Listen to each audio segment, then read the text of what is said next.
Welcome back to another episode of Ticking Gray Bomb. I am Mex. I am Mase. Welcome. Today we're going to be chatting about a relatively hot topic in the world of watch collecting, which is vintage watches.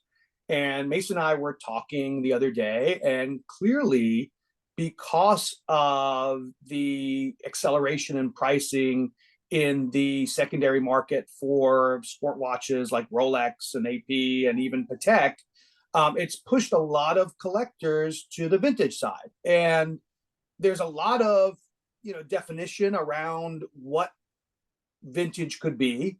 So we looked at watches basically, from the 50s through the 70s. We looked at watches that are relatively affordable. I would say even in general terms, $1,000 to $2,000. I said, let's start there. So Mase, do you want to kick off with the economical vintage picks? Yeah, you got it. So I've been thinking about getting into kind of a new old stock watch. So something in really good shape from, maybe the 60s or 70s. If you've been watching our channel, you know that I love that 70s style watch. Some accented colors, oranges, reds.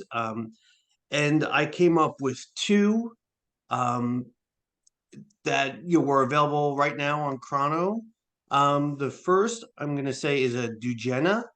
It's a racing chronograph from the 1970s. It's a really funky looking dial because it's got the tachometer on kind of the outer edge. It has an orange chrono seconds hand, and then it has orange hands on the two sub dials that are located at 3 o'clock and 9 o'clock.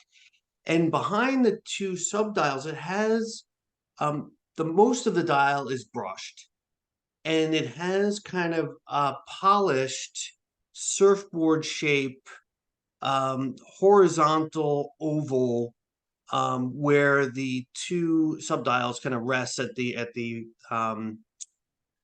either side of the surfboard. So I think that really makes it an interesting dial. It's got a Valjoux 7733, pretty popular movement for chronographs in that era. So I think that finding a watchmaker who can service it wouldn't be that challenging. So that's kind of one that I would consider there. The other one it's a Duxot, Duxot, in the Camaro style. So kind of the Hoyer Camaro cased shape. Once again, another chronograph.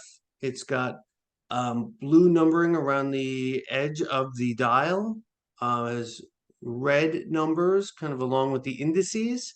It has an orange chronograph seconds hand, then two matte black hour and minute hands. Also very sharp. Also a Valjoux 7733, 1970s, new old stock. So that's kind of where I landed in that space, kind of looking at chronographs from that era, same movement, should be fairly serviceable by a competent watchmaker. So that's where my head landed for that price point. How about you, Max? Those are great picks, Mason. Yeah, your deal is very much that kind of 70s aesthetic. And I think those are two really nice pieces. And I think you can find a fair bit of new old stock. Again, those brands don't roll off the tongue, from a recognition standpoint. But the tricky, as we've said in previous videos, the real trick with vintage watches is condition and service history, right? And so you'd like to think that new old stock, you can get beyond that. I bought a new old stock piece once. I think that the important thing to remember is that these watches are now 50 plus years old. A lot of lubricating oil and things like this may have dried up. So it's probably good practice to take them in, even though they might be an ETA movement in the case of mine, or a Valjoux, 7733 movement. You may want to take them in and just say, hey, look, relubricate this just for a good operating practice. for at those price points for watches in that condition, chronograph, that movement, in the 12 to $1,400 range, pretty good deal, I think.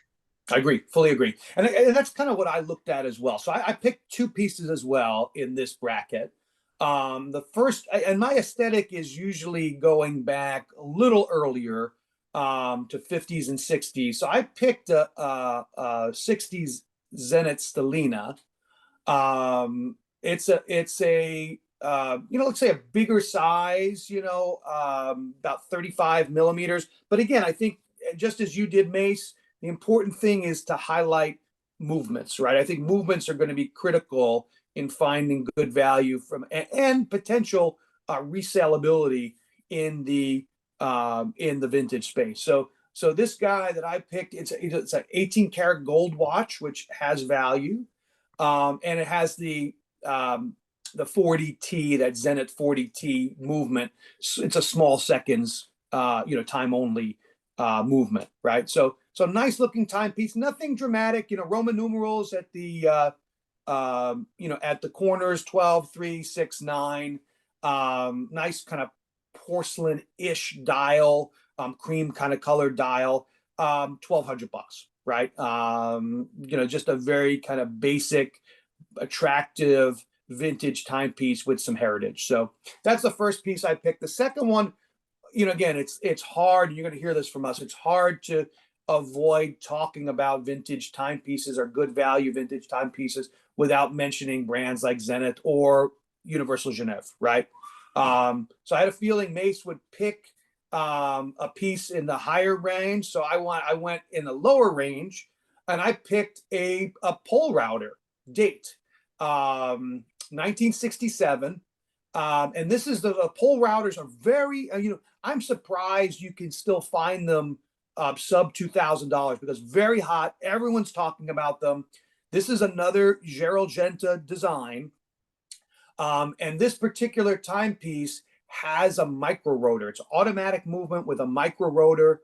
Really cool aesthetic, very cool kind of 60s aesthetic.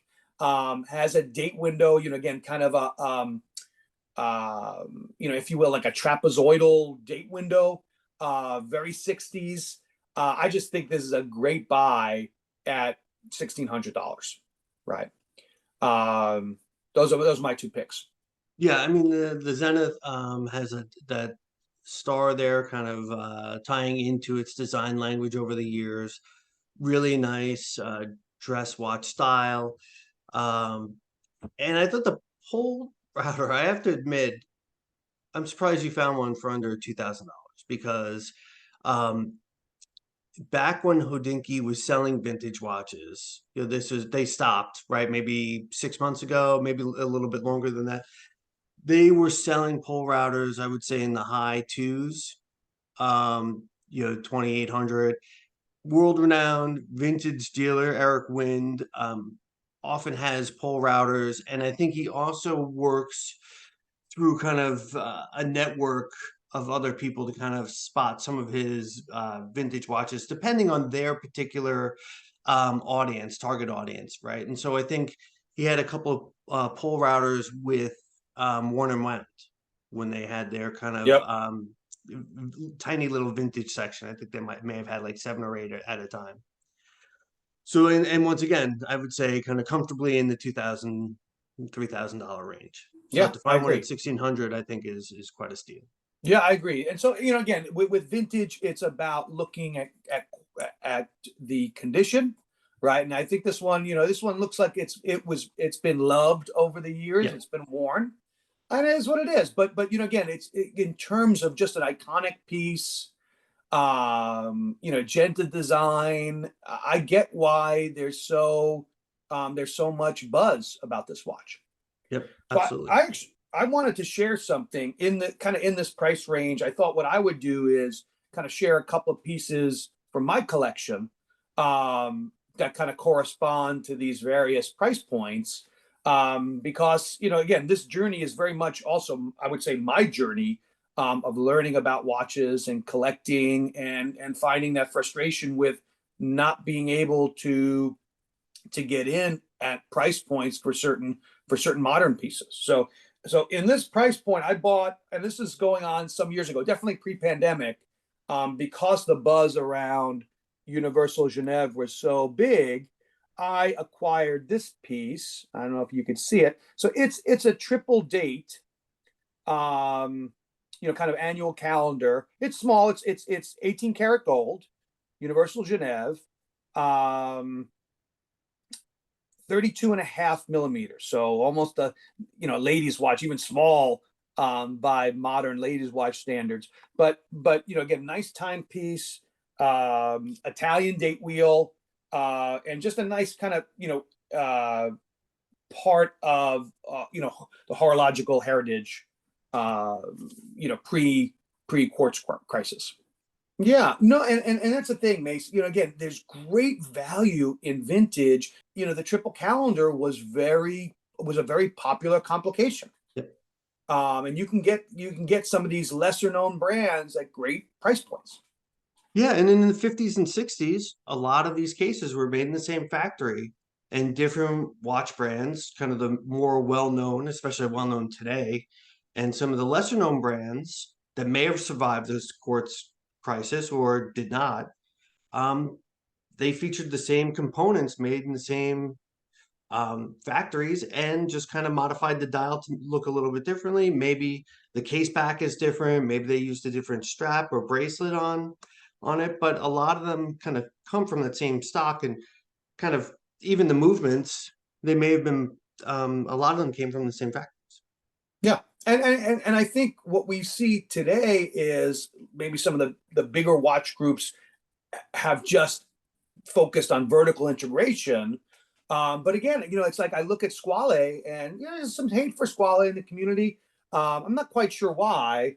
But at the end of the day, they got their start manufacturing dive watch cases in the 60s and 70s for watch companies, right? That wasn't their deal. They never were a watch company. They just focused on the case, right? And these heavy duty cases that they've now built their watch brand around. Even further to that point, didn't Rolex supply Panerai with their first cases, right? I hope I got that part of the story right, but that's there's definitely a collaboration there. Yeah. Right. Right. All right, so that's where we are with the $2,000 price point. Let us know what you think of our picks, and we'll catch you in the next one. Bye bye.